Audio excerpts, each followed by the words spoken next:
அனைவருக்கும் வணக்கம். நம்மளோட ஸ்ரீபக்தி சேனலில் இன்னைக்கு நாகதோஷ பரிகார ஸ்தலமான கோவில் தான் பார்க்க போகிறோம். இந்த கோயில் கும்பகோணத்தில் அமைஞ்சிருக்கு.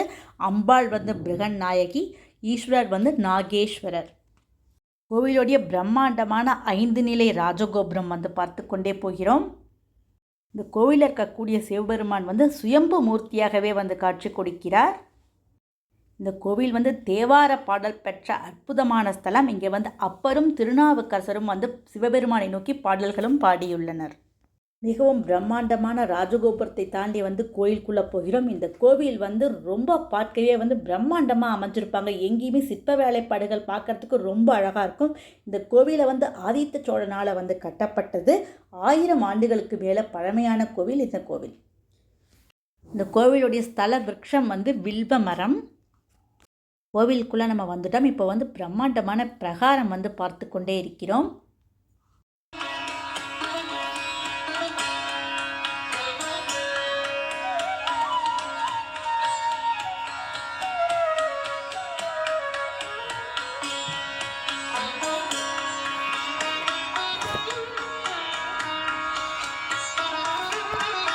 நம்ம அடுத்ததாக பார்க்க போகிறது ரொம்ப சிறப்பு வாய்ந்த ஸ்ரீ வன்னி மரத்தடி விநாயகர் தான் பார்க்க போகிறோம். வன்னி மரத்துக்கு அடியில் இருக்கக்கூடிய விநாயகரை வேண்டினால் நம்ம வேண்டியது எல்லாமே சித்திக்கும் அப்படின்னு சொல்லுவார்கள்.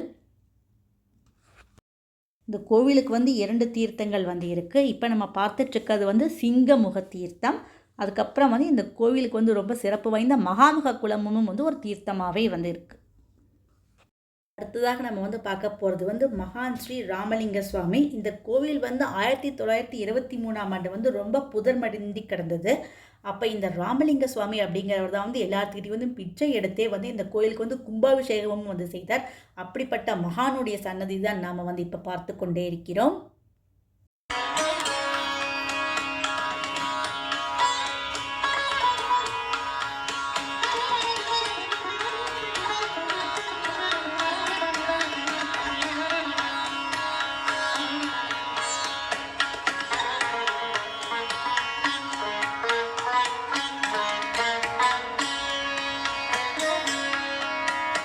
அடுத்ததாக நம்ம பிருகநாயகி அம்பாளுடைய சன்னதி தான் பார்க்க போகிறோம். இங்கே அம்பாள் தெற்கு நோக்கி அருள் பாலித்து கொண்டிருக்கிறார்கள்.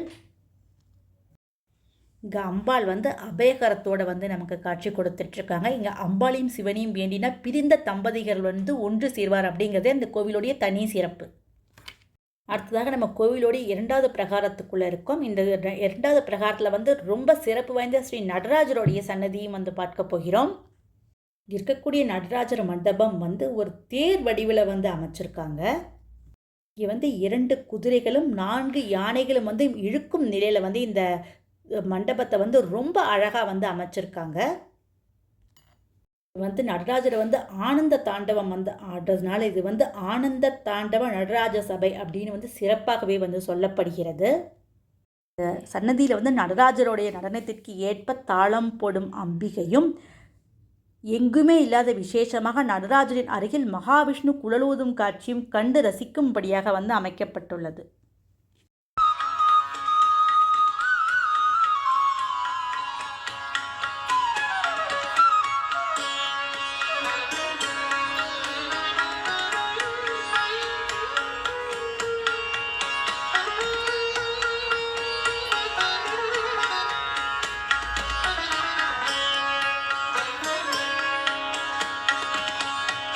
நம்ம இப்போ பிரம்மாண்டமான கொடிமரம் பலிப்பீடம் பார்க்குறோம். ரொம்ப அழகான கோவில் கோபுரத்தையும் பார்க்குறோம். இந்த கோபுரத்துக்கு கீழே தான் நம்ம இங்கே இருக்கக்கூடிய நாகேஸ்வரர் தரிசனம் பண்ண போகிறோம். இவர் சுயம்பு மூர்த்தியாகவே அருள் காட்சி கொடுத்து கொண்டிருக்கிறார்.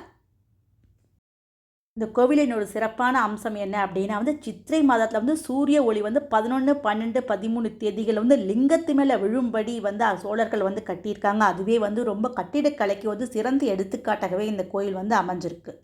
அடுத்ததாக இந்த கோவில்லையே ரொம்ப சிறப்பு வாய்ந்த ஸ்ரீ பிரளயகால ருத்ரரை தான் தரிசனம் பண்ணி கொண்டிருக்கிறோம். நாம் இங்கே சிவபெருமானுடைய விமானத்தை தான் பார்த்து கொண்டிருக்கிறோம். இந்த விமானத்துக்கு பேர் துவஜப்பிரஸ்த விமானம் அப்படின்னு சொல்லப்படுகிறது. கோவில் வந்து ஒரு நாகதோஷ பரிகார ஸ்தலம், அதுவும் ராகு தோஷத்துக்கு வந்து ரொம்ப சிறப்பான பரிகார ஸ்தலமாகவே இந்த கோயில் வந்து இருக்குது.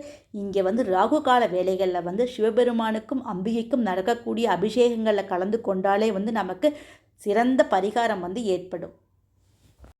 நம்ம அடுத்ததாக வந்து ஸ்ரீ தட்சிணாமூர்த்தி பகவானை தான் வந்து தரிசனம் பண்ணிக்கிறோம். நம்ம அடுத்த சன்னதியில் வந்து பார்க்குறது வந்து ஸ்ரீ வழஞ்சுழி விநாயகர் தான் வந்து பார்க்கிறோம். அடுத்ததாக வந்து வள்ளி தேவசேனா சமேத சுப்பிரமணிய சுவாமியும் வந்து பார்க்க போகிறோம். அவங்களுக்கு ஏற்ற மாதிரியே வந்து ஸ்ரீ துர்க்கை அம்மனும் வந்து பிரம்மாண்டமாக அமைச்சிருக்காங்க.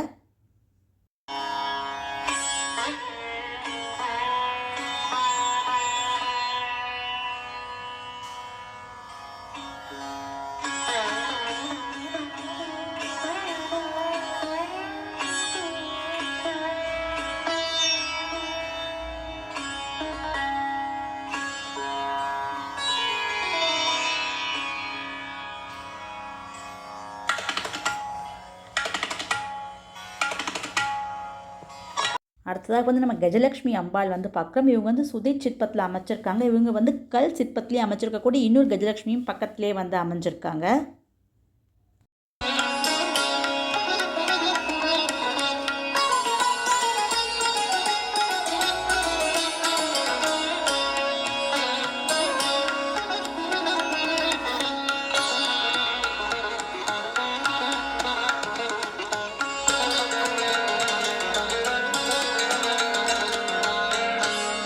அடுத்ததாக வந்து பார்க்க போகிறது வந்து சூரிய பகவானுக்கும் இங்கே வந்து தனி சன்னதி வந்து அமைஞ்சிருக்கு. சூரிய பகவான் தான் நம்ம வந்து பார்த்து கொண்டே இருக்கிறோம். நம்ம அடுத்ததாக வந்து இந்த கோவிலுடைய ஸ்தல வரலாறு என்ன அப்படிங்கிறத வந்து பார்ப்போம். ஒரு காலத்தில் வந்து பூமியை வந்து நாகங்களின் தலைவனான ஆதிசேஷன் தான் வந்து தாங்கிக் கொண்டிருந்தார். மக்கள் செய்த பாவங்களால் அவரால் பூமியை சுமக்க இயலவில்லை. உடல் சோர்வு ஏற்பட்டது. எனவே திருக்கைலாயம் சென்று சிவபெருமானை வந்து ஆதிசேஷன் வந்து வேண்டினார். ஆதிசேஷனுடைய முறையீட்டுக்கு மனம் இறங்கிய சிவபெருமான் எவ்வளவு காலமானாலும் ஒரே ஒரு தலையினால் இந்த உலகை தாங்கும் தீயை தருவதாக உறுதியளித்தார். பெருமானின் பரிபூரண அனுகிரகத்தை பெற்ற ஆதிசேஷன் பிரளய காலத்தில் அமுதம் கும்பத்திலிருந்து வில்வம் விழுந்த இடமான கும்பகோணத்தின் ஒரு பகுதிக்கு வந்தார். அங்கு லிங்க பிரதிஷ்டை செய்து பூஜையும் செய்தார். நாகராஜன் இவரை பூஜித்ததால் இவருக்கு நாகேஸ்வரர் என்ற திருப்பெயரும் வந்து ஏற்பட்டது. ஒரு காலத்தில் வந்து வெள்ளத்தில் மிதந்து வந்த அமுத கும்பத்தின் உச்சியில் இருந்த வில்வம் தவறி விழுந்த இடம், அதனால் இந்த இடத்திற்கு வில்வவனம் என்ற பெயர் ஏற்பட்டது. அடுத்ததாக மகாலிங்கம் அமைஞ்சிருக்கக்கூடிய தனி சன்னதியை வந்து பார்க்கிறோம். இங்கே வந்து சுவாமிக்கு வந்து வில்வனேஷர், பாதாள பீஜநாதர் அப்படிங்கிற சிறப்பு பெயர்களுமே வந்து இருக்குது.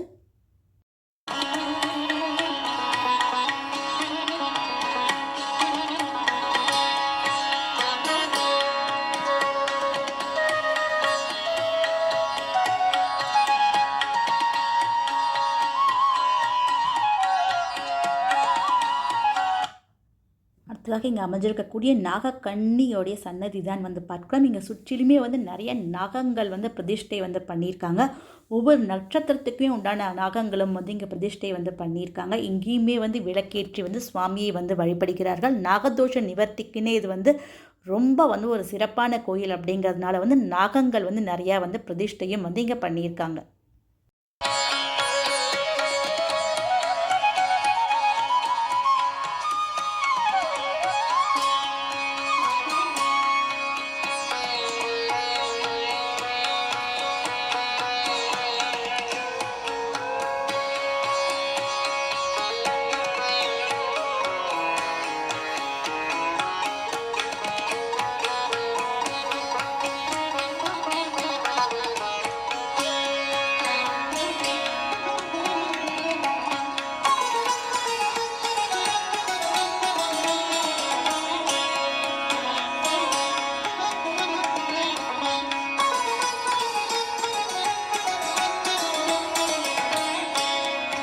சிறப்பு வாய்ந்த நாகேஸ்வரர் கோயில் வீடியோ தான் நாம் இன்றைக்கி வந்து பார்த்தோம். நம்ம ஸ்ரீபக்தி சேனலை லைக் பண்ணி சப்ஸ்கிரைப் பண்ணுங்கள். இந்த வீடியோ பார்த்த அனைவருக்கும் மிக்க நன்றி.